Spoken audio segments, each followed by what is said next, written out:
Hello, I'm Helen White from Love Food Hate Waste, and we're all about helping people to reduce their food waste at home. We've teamed up with HIR to help some people to look at their food waste and use their fridge more effectively, making the most of the food that they buy and keeping their food fresher for longer.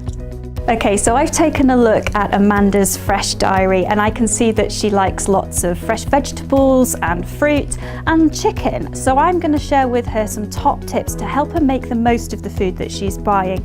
It could save her up to £550 a year. I've got some really good advice for Amanda to help to keep her salad fresher for longer.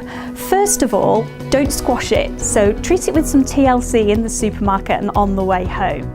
Second, she might want to think about buying a smaller bag. We quite often buy more than we need and then can't use it in time.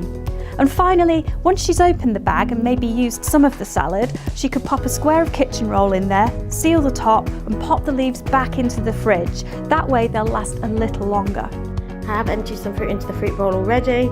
Amanda's doing the right thing by not putting the bananas in the fridge. They'll go black in there. However, her citrus fruits, apples and pears, they'll do really well in the fridge. They'll stay crisp and fresh for much, much longer. So I'd really advise that she does that. Keep them out the fruit bowl, put them into the fridge.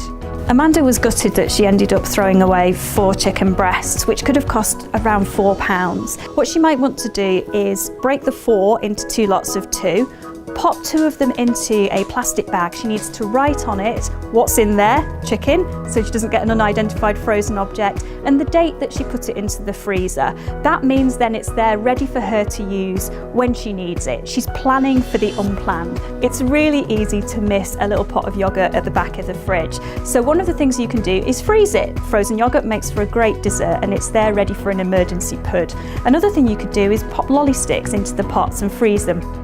So this is what it looks like pre-putting the shop away. I've still got all of our condiments up there. I noticed Amanda's got a lot of bottles and jars and condiments at the top of the fridge.